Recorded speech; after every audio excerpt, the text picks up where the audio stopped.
Bishambar had now come back to Calcutta. Bishambar अब कैलकटा वापस आ गया था। अब ये बिशंबर कौन है? Bishambar is the name of the, उसकी मम्मी के भाई का नाम है। जो स्ट्रेंजर थे जो आए थे उनके घर में, his name was Bishambar. So he had come back to Calcutta and had at once made inquiries about his sister. And एकदम से उन्होंने अपनी बहन के बारे में पूछताछ शुरू करी। He had then hastened to see her as soon as he found out where she was. उन्हें पता चल गया कि वो रहती कहाँ पर है, तो जल्दबाजी में वो फटाफट उनके घर आ गए। The next few days were full of rejoicing. और अगले कुछ दिन, क्योंकि मेरे मामा मेरे घर में पहली बार आए थे, तो ये हम सब के लिए एक बहुत ही आनंद भरे दिन थे, रिजॉइस करने के, मजे लेने के दिन थे। The brother asked after the education of the two boys. उसकी मम्मी के भाई ने, यानी कि मामा जी ने, दोनों बच्चों के, यानी कि फटिक और ब्रदर, उसके छोटे भाई मक्खन के बारे में पूछा कि इन दोनों की पढ़ाई कैसी चल रही है। तो he was told by his sister that, और उनकी बहन ने उन्हें बताया, यानी कि फटिक की मम्मी ने उन्हें बताया कि फटिक वॉज अ परपेचुअल न्यूसेंस। मतलब फटिक तो बस लगातार हमारी परेशानी का ही कारण बना हुआ है, हर चीज में बाधा ही डालता रहता है। He was lazy, disobedient and wild. वो एक तो आलसी है, कोई कहना नहीं मानता और जंगली बन चुका है। बट मक्खन तो उनका बहुत ही प्रिय बेटा था और वो उसी की ही तारीफ करती थी, इतनी बायस्ड मदर थी। तो वो कहती थी कि वो एज गुड एज गोल्ड, मतलब सोने की तरह सुंदर और अच्छा है, और as quite as a lamb, यानी कि एक भेड़ की तरह बहुत शांत रहता है। तो यहाँ एक सिमिली का प्रयोग किया गया है, as good as gold and as quite as a lamb, and very fond of reading, और उसे पढ़ने का बहुत शौक है। Bishambar kindly offered to take Phatik off his sister's hand and educate him with his own children in Calcutta. तो बिशंबर ने offer किया कि क्यों ना मैं फटिक को अपने घर ले जाऊं और मैं उसे एजुकेट करूं अपने बच्चों के साथ कैलकटा में ही। तो विडोड मदर थी, वो फौरन तुरंत तैयार हो गई। When his uncle asked Phatik if he would like to go to Calcutta with him, his joy knew no bounds and he said, oh yes uncle, in a way that made it quite clear that he meant it. फिर uncle ने फटिक से भी उसकी रजामंदी पूछी कि भाई क्या तुम तैयार हो, क्या तुम जाना चाहते हो मेरे साथ कैलकटा पढ़ने के लिए। तो his joy knew no bound, मतलब वो तो मतलब उसे ऐसा लग रहा था उसकी खुशी का ठिकाना ही नहीं रहा।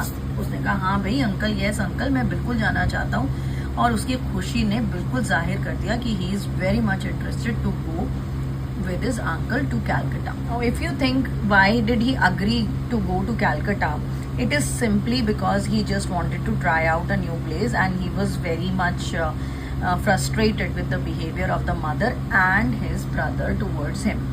It was an immense relief to the mother to get rid of Fatik. और माँ के लिए फटिक से पीछा छुड़ाने का ये बहुत ही सुकून था, बहुत ज़्यादा वो रिलीफ महसूस कर रही थी। She had a prejudice against the boy and no love was lost between the two brothers. माँ के दिल में कुछ छोटे बड़े भाई के लिए, फटिक के लिए कुछ थोड़ा पार्शियलिटी थी, लेकिन दोनों भाइयों के बीच में कोई लव लॉस्ट नहीं था। She was in daily fear that he would either drown मक्खन someday in the river. मतलब उसे हमेशा डर लगता रहता था कि ये बेचारे मक्खन को कहीं नदी में ना डुबो दे, या फिर उसका सर ना तोड़ दे, break his head in a fight, और run him into some danger, या फिर उसे किसी खतरे में ना डाल दे। Run into is a phrasal verb, ये किसी खतरे में ना डाल दे। At the same time she was a little distressed to see Phatik's extreme eagerness to get away. लेकिन उसी के साथ साथ एक तो उसे डर था, और एक कि फटिक अपने छोटे भाई को कहीं परेशान ना कर दे, कहीं किसी परेशानी में ना डाल दे, बट उसे अंदर से दुख भी हो रहा था। उसको थोड़ा दुख इस बात का था कि फटिक एकदम से कैसे तैयार हो गया जाने के लिए, वो कितना उत्सुक क्यों है जाने के लिए, क्या उसे घर में अच्छा नहीं लगता। So she was just in a dilemma. Phatik, as soon as all was settled, kept asking his uncle every minute when they were to start.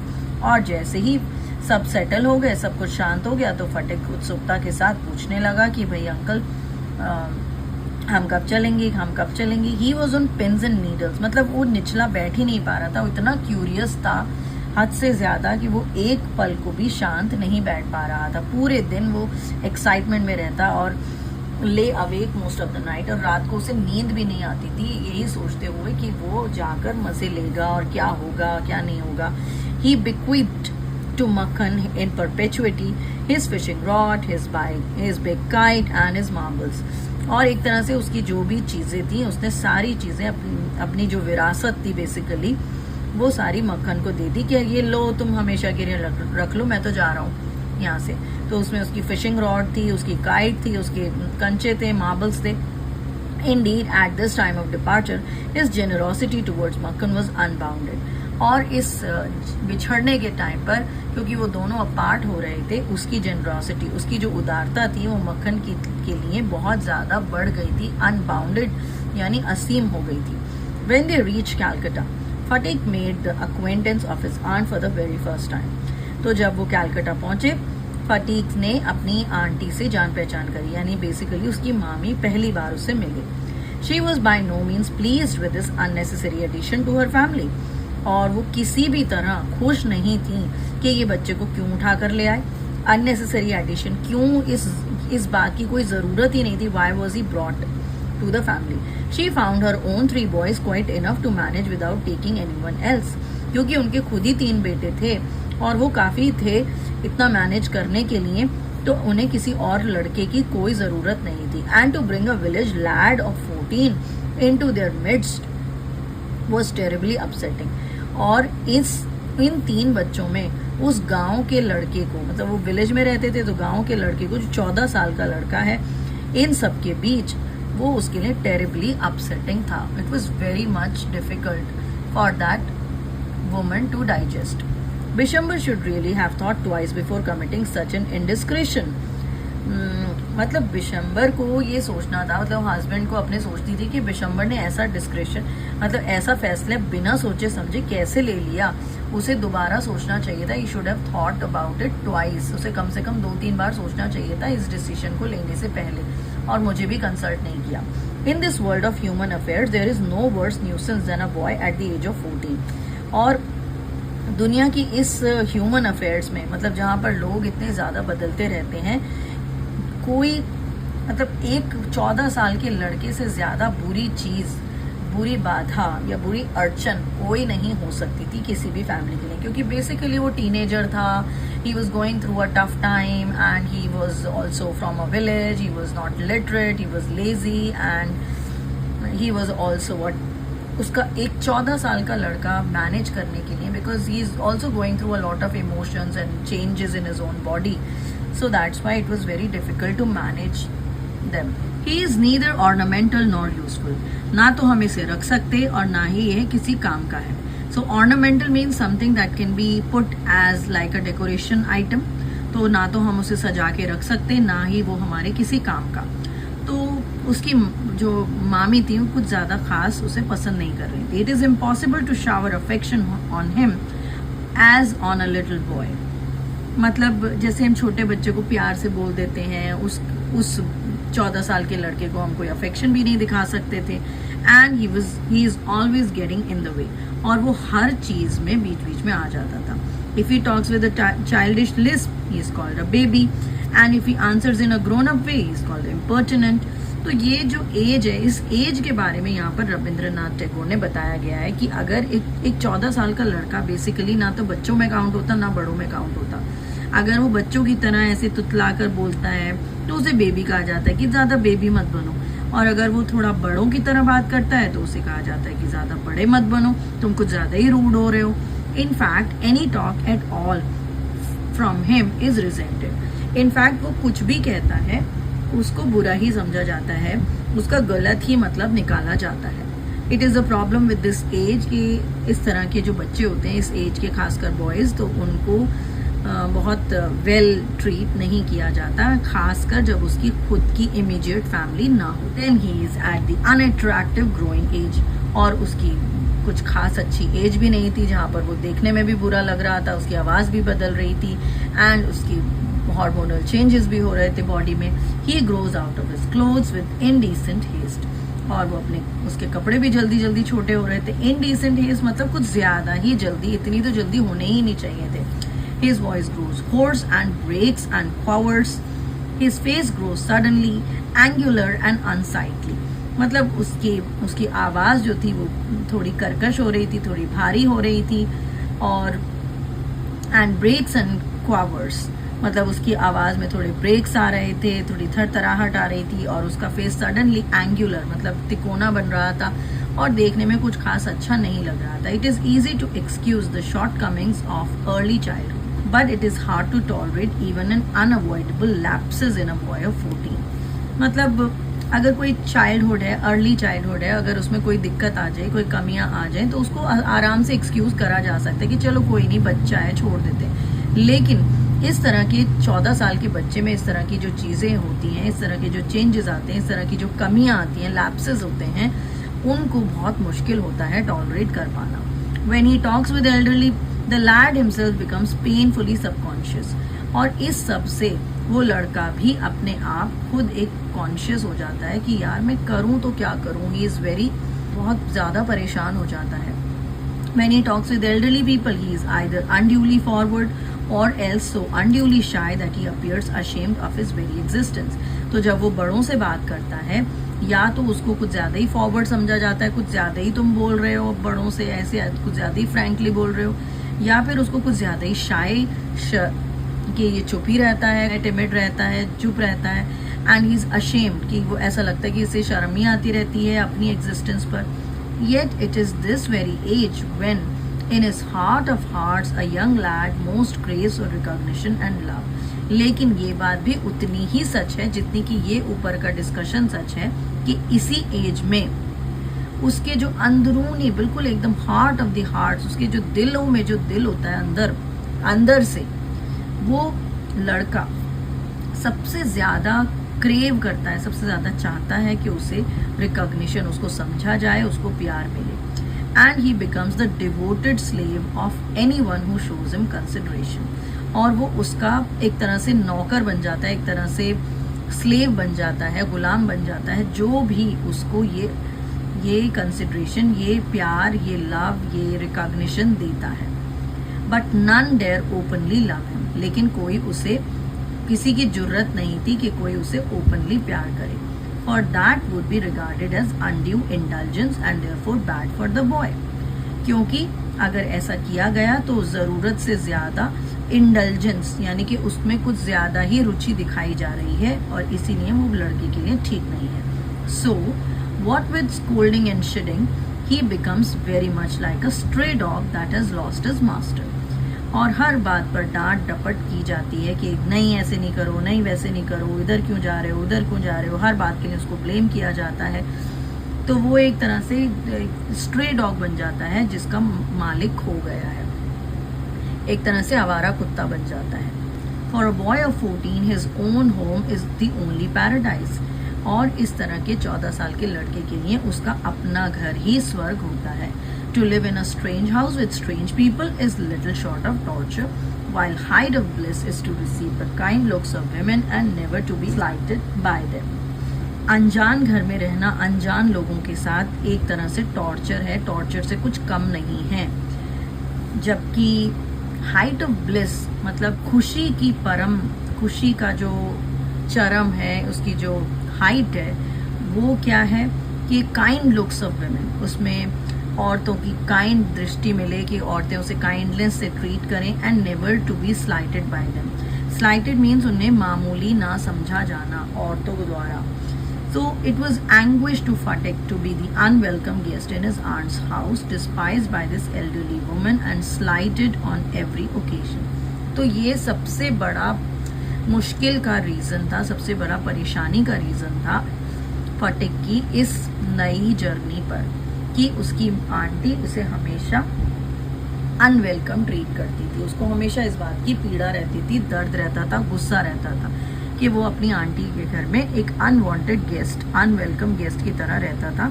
हमेशा उसे तुच्छ, हमेशा उसे नीचा समझा जाता था इस औरत द्वारा, हमेशा उसे मामूली समझा जाता था हर ओकेजन पर, हर बात पर. If ever she asked him to do anything for her he would be so overjoyed that he would overdo it.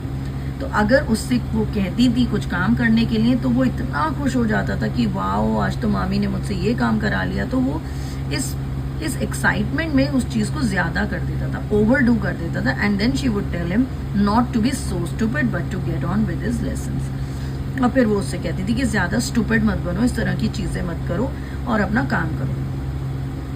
The cramped atmosphere of neglect oppressed Fatik so much that he felt that he could hardly breathe.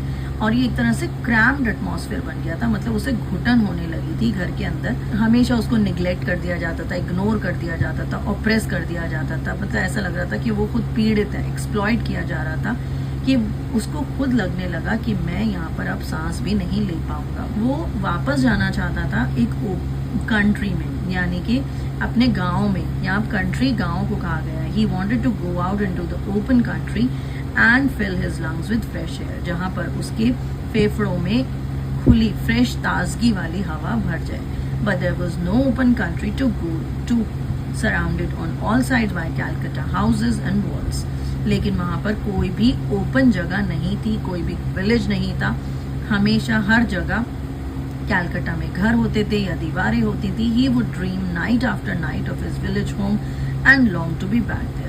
और हर रात वो यही सपना सोचता था, यही dream करता था, यही इमेजिन करता था कि वो अपने विलेज होम, अपने गांव कब जाएगा और कब अपने घर में वहां पर जाने के लिए तड़पता रहता था। He remembered the glorious meadow where he used to fly his kite all day long. और वो याद करता था कि वहाँ पर कितने मज़े से घास के मैदान में, ग्लोरियस मतलब बहुत ज़्यादा ग्लोरीफाई करके, बहुत ज़्यादा एग्जैजरेट करके यहाँ पर बात की गई है कि किस तरह वो इतने खुले मैदान में अपनी पतंग उड़ाता था, पूरे दिन पतंग उड़ाता रहता था। The broad river banks where he would wander about, जो चौड़े चौड़े नदी के किनारे थे जहाँ पर वो घूमता रहता था। Wander about life long day singing and shouting for joy, मतलब पूरे दिन उसको कोई कुछ कहने वाला नहीं था और वो पूरे लंबे दिन गाता रहता था, चिल्लाता रहता था मज़े से। The narrow brook where he could go and dive and swim at any time he like, और वो पतली नदी जहाँ पर वो किसी भी समय जा सकता था, कूद सकता था और स्विम कर सकता था किसी भी समय जब वो चाहता। He thought of his band of boy companions over whom he was a despot. और वो अपने बैंड ऑफ बॉय कंपेनियन, मतलब जो उसके साथी थे, उनके बारे में सोचता था कि वहाँ पर उसको कितना ज़्यादा बड़ा समझा जाता था। डेस्पो इज़ लाइक अ बहुत बड़ा आदमी, अपने ग्रुप लीडर, जैसे उसे शुरुआत में ही रिंग मास्टर या रिंग लीडर कहा गया है। The despot is also somewhat like that, जो अपना हुक्म चलाता है दूसरों पर। And above all the memory of that tyrant mother of his who had such a prejudice against him occupied him day and night. फिर भी उसकी मतलब इतना अच्छी यादों के साथ एक बुरी याद उसकी माँ की ये भी थी कि वो उसकी माँ प्रेजुडिस के साथ, मतलब उसके साथ बहुत अच्छा बर्ताव नहीं करती थी, पूर्वाग्रह था, यानी कि उसके साथ अच्छा बिहेवियर नहीं था, उसके छोटे भाई के साथ अच्छा बिहेवियर था। ये सारे थॉट्स, फिर भी टायरेंट मदर के थॉट्स, हर चीज़ बुरी अच्छी सब कुछ के थॉट्स उसको रात दिन घेरे रहते थे। A kind of physical love like that of animal, जैसे एक जानवर को अपनी जगह से लगाव हो जाता है, उसी तरह से फटिक को भी अपने घर की याद आने लगी थी। अ लॉन्गिंग, एक चाह थी उसके घर में, to be in the presence of the one who is loved and inexpressible wistfulness during absence, मतलब एक ऐसी लॉन्गिंग, एक चाह थी in the presence of the one, कि जहाँ पर कोई हो और जिसे प्यार करा जाए और जो कि इनएक्सप्रेसिबल है, जिसको हम एक्सप्रेस नहीं कर सकते वर्ड्स में। ऐसी उदासी अगर उसकी एब्सेंस हो तो ऐसी उदासी जैसे छा जाती है। A silent cry of the inmost heart of for the mother, और अपनी माँ को दिल से रो रो कर याद करता था। like the lowing of a calf in the twilight, जैसे काफ नीचे झुक जाता है शाम के समय अपनी माँ के पास चला जाता है। This love, which was almost an animal instinct, agitated the shy, nervous, lean, uncouth and ugly boy. तो वो अपनी बेसिकली चाहे कैसी भी माँ थी, अपनी माँ के प्यार के लिए, अपनी जगह के लिए वो लॉन्ग कर रहा था। He was just dying to be with his mother. And वो हमेशा इस बात से इसीलिए गुस्सा रहता था कि मैं कब जाकर उनसे मिलूंगा। तो इस बात से he used to be agitated, और ये एजिटेटेड लड़का जो था ये शाय था, कुछ कह नहीं पाता था, नर्वस घबराए रहता था, लीन दुबला पतला था, अनकूथ गंवार था, अगली देखने में सुंदर नहीं था। तो तो उसकी बुराइयां तो हैं लेकिन उसका दिल जो है, he had a heart of gold. तो this pure heart had this pure feelings for his mother and his home. No one could understand it but it preyed upon his mind continuously. इस बात को कोई भी नहीं समझ सकता था लेकिन ये इसके माइंड में हमेशा चलती रहती थी. इट प्रेड अपॉन मतलब उसके माइंड पर हमेशा कब्जा की रहती थी. ये यादें हमेशा उसके माइंड में सवार रहती थी. There was no more backward boy in the whole school than Phatik. इस पूरे स्कूल में कोई और बैकवर्ड बॉय था ही नहीं फटिक से ज्यादा. मतलब स्कूल में उसका दाखिला हो गया था but he was very backward because he was from the village and he did not know the mannerisms of the urban guy. He gaped and remained silent when the teacher asked him a question. मतलब वो आश्चर्य में अपनी आंखें फाड़ कर देखता रहता था, बस घूरता रहता था और चुप रहता था जब टीचर उससे कोई सवाल पूछते थे. And like an overladen ass patiently suffered all the blows that came down on his back. और जिस तरह एक खच्चर पर जबरदस्ती बोझा डाल दिया जाता था, वो सारी चीजों को पेशेंटली चुप रहकर बर्दाश्त करता रहता था जो उसकी बैक पर डाल दिया जाता था.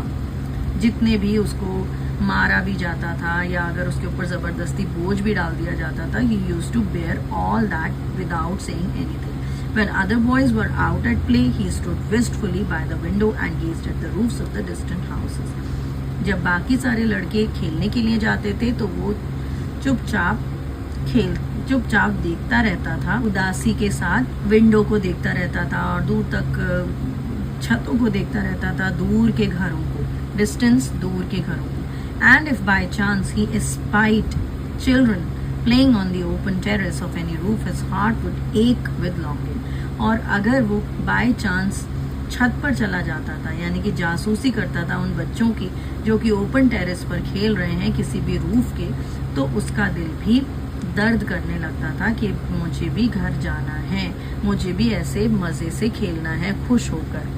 One day he summoned up all his courage and asked his uncle, when can I go home?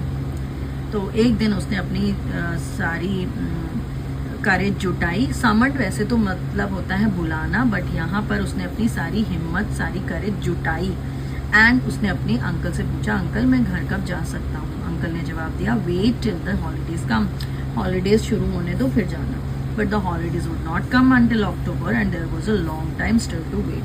लेकिन अक्टूबर तक छुट्टियां नहीं आनी थी और उसे बहुत सारा इंतजार करना था. एक दिन one day Phatik lost his lesson book. Phatik की लेसन की बुक खो गई. Even with the help of books, he had found it very difficult indeed to prepare his lesson. Book होने के बाद भी, बुक्स होने के साथ भी उसे बहुत ही मुश्किल होती थी लेसन प्रिपेयर करने में. बट अब तो बुक भी नहीं थी तो उसके लिए एक तरह से इम्पॉसिबल हो गया था कि वो पढ़ाई कैसे करे. Day after day the teacher would cane him unmercifully. तो हर रोज टीचर उसको खूब केन करते थे यानी कि छड़ी से खूब पिटाई लगाते थे बिना किसी दया के. His condition became so abjectly miserable that even his cousins were ashamed to own him. उसकी कंडीशन पिटाकर इतनी ज़्यादा बुरी हो गई, इतनी ज़्यादा निचली हो गई, इतनी बुरी हो गई कि उसके कजन्स भी उसके साथ रहना पसंद नहीं करते थे. उनको भी उस पर शर्म आने लगी थी. They began to jeer and insult him more than the other boys. तो बाकी लड़कों से ज्यादा उसके खुद के कजन्स उसका मजाक उड़ाने लगे, उसकी इंसल्ट करने लगे क्योंकि वो हर जगह टॉन्ट बर्दाश्त करता रहता था. He went to his aunt at last and told her that he has lost his book. और फाइनली वो अपनी आंट के पास गया, मामी के पास, और उनसे कहा कि मेरी बुक खो गई है. His aunt pursed her lips in contempt and said, "You great clumsy country lout." उसकी मामी ने अपने होंठ सिकोड़कर घृणा करते हुए कहा, तुम बहुत ही बड़े अनाड़ी हो, इतने बड़े क्लमजी हो, तुमसे कोई काम ढंग से नहीं होता, तुम एक गांव के गंवार हो. यहाँ कंट्री का मतलब है गांव का एंड लाउट का मतलब है गंवार. How can I afford with all my family to buy you new books 5 times a month? मैं अपनी इतनी बड़ी फैमिली के साथ तुम्हारे लिए महीने में 5 बार किताबें कैसे मंगाऊं? अब बेशक उसने एक ही बार बोला था बट उसकी मामी को हर चीज़ को एग्जैजरेट करके उसके साथ एक ट्रबल क्रिएट करके बोलना था. सो शी सेड कि मैं 5 बार तुम्हारे लिए किताबें ही मंगाती रहूं और कोई काम नहीं है मुझे. So like that night on his way back from school, Fatik had a bad headache with a fit of shivering. और उस रात जब वो स्कूल से घर वापस आ रहा था, फटिक के सिर में बहुत तेज दर्द हुआ, जिससे उसे कपकपाहट का एक तरह से दौरा पड़ गया, एक फिट पड़ गया. He felt he was going to have an attack of malarial fever. उसको ऐसा लग रहा था कि मुझे मलेरिया का बुखार होने वाला है. His one great fear was that he would be a nuisance to his aunt. और ये बुखार के बारे में ना सोचकर उसको ये डर लग रहा था कि कहीं मैं अपनी मामी के लिए एक प्रॉब्लम का कारण ना बन जाऊं, एक बाधा का कारण ना बन जाऊं, एक परेशानी ना खड़ी कर दूं. The next morning, Fatik was nowhere to be seen. और अगली सुबह फटिक का कहीं अता पता ही नहीं था, वो कहीं नहीं देखा जा सकता था. All searches in the neighborhood proved futile. और जितनी भी उसके लिए खोजबीन की जा रही थी पूरे के पूरे नेबरहुड में, पूरे पड़ोस में, वो सब व्यर्थ थे, उसका कहीं पर पता नहीं था. The rain had been pouring in torrents all night, and those who went out in the search of the boy got drenched through to the skin. और बारिश इतनी ज़्यादा तेज़ थी, pouring in, it was very heavy rain that was happening at that time. torrents मतलब मूसलाधार वाली बारिश हो रही थी पूरी रात. और जो भी उस बच्चे की सर्च में जा रहा था, उस लड़के को ढूंढने के लिए जा रहा था, वो सारे कपड़े वपड़े सब कुछ भीग चुके थे. ड्रेंच मतलब भीग गए थे. थ्रू टू द स्किन मतलब उनके सारे कपड़े भीग गए थे, स्किन तक गीली हो गई थी. At last Bishambar asked help from the police. और आखिरकार बिशंबर ने पुलिस में कंप्लेंट करने का निर्णय लिया. At the end of the day a police van stopped at the door before the house. और दिन के अंत तक एक पुलिस वैन इनके घर के बाहर, घर के दरवाजे के बाहर आकर खड़ी हुई. It was still raining and the streets were all flooded. अभी तक बारिश हो रही थी और सारी गलियों में पानी भर चुका था. 2 constables brought out Fatik in their arms and placed him before Bishambar. 2 constable, 2 हवलदार फटिक को लेकर आए, अपनी गोद में उठाकर और उसे बिशंबर के सामने रख दिया. He was wet through from head to foot, muddy all over, his face and eyes flushed red with fever and his limbs trembling. तो वो उस बच्चे की हालत बहुत ज़्यादा ख़राब हो गई थी. सिर से लेकर पैर तक वो गीला था, उसके शरीर पर सारी मिट्टी लगी हुई थी. उसकी आंखें और उसका फेस, उसका चेहरा और उसकी आंखें बिल्कुल लाल हो रही थी बुखार के मारे. और उसके जो अंग थे, हाथ और पैर, limbs means hands and feet, they were trembling, वो शिवर कर रहे थे, कपकपा रहे थे. Bishambar carried him in his arms and took him to the inner apartments. Bishambar ने उस बच्चे को अपने हाथों में उठाया, अपने हाथों में लिया और उसको अंदर कमरे में लेकर चला गया. When his wife saw him, और जब उसकी वाइफ ने ये सब देखा, वो चिल्लाई. She exclaimed, "What a heap of trouble this boy has given us." कितनी परेशानी का ढेर लगा दिया हमारे सामने इस लड़के ने. Hadn't you better send him home? मुझे तो लगता है तुम्हें इसे घर ही भेज देना चाहिए था, वो ही बेहतर होता.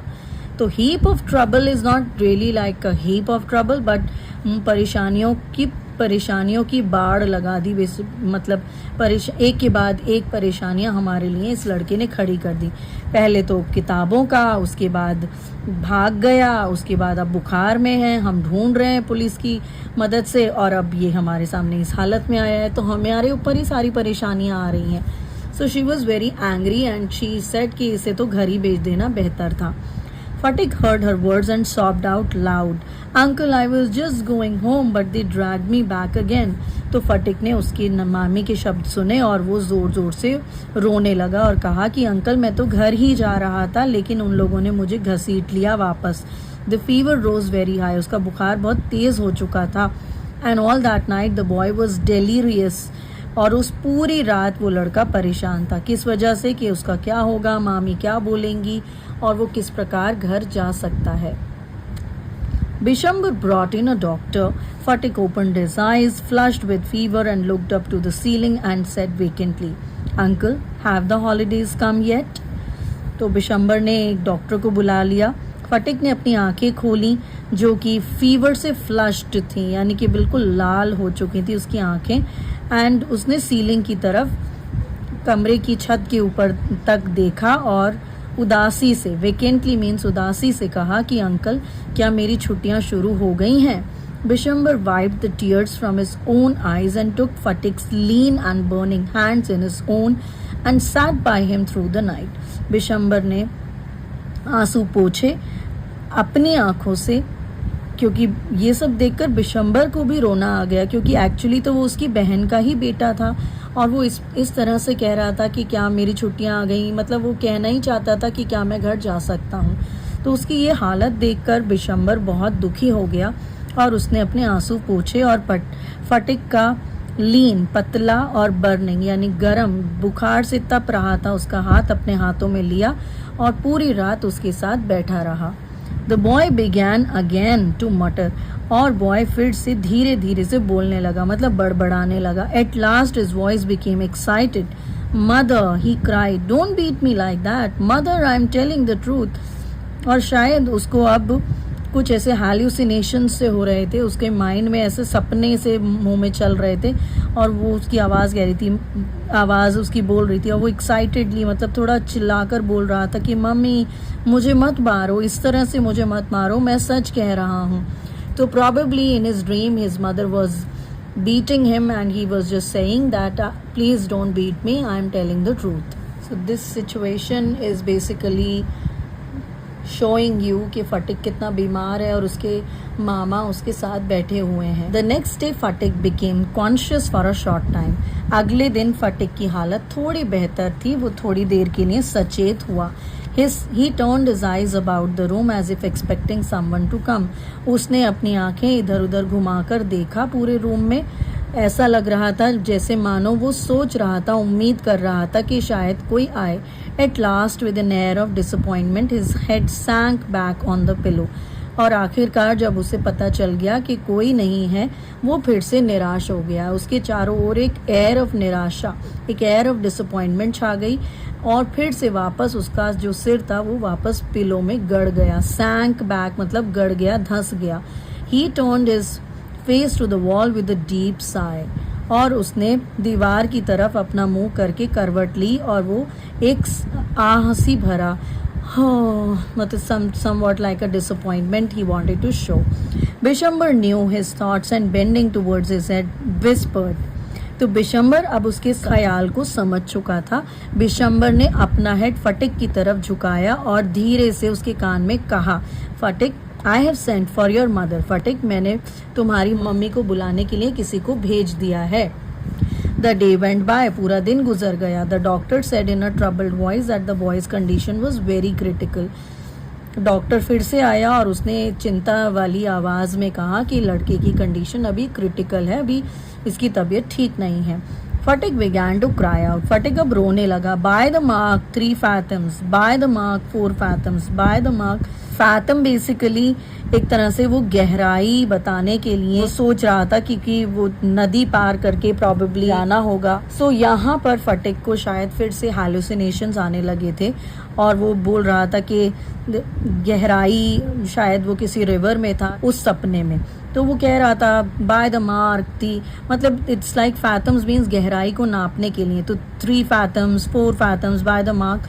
तो उसे ऐसा लगा कि seller on the river steamer calling out on the mark on the plum line, यानी कि प्लम लाइन क्या होता है, दीवार की सीध नापने के लिए एक यंत्र होता है जिसे साहुल यंत्र यानी प्लम लाइन बोलते हैं। तो प्रॉबेबली वो अपने सपने में कुछ हैलुसिनेट कर रहा था और उसे लग रहा था कि वो खुद ही अनफैथमेबल सी, एक ऐसी सी में प्लम्बिंग कर रहा था, ऐसी प्लम मार्क कर रहा था, ये दीवार की सीध नाप रहा था जिस सी का कोई अंत ही नहीं था, जिस सी की गहराई नापी ही नहीं जा सकती थी।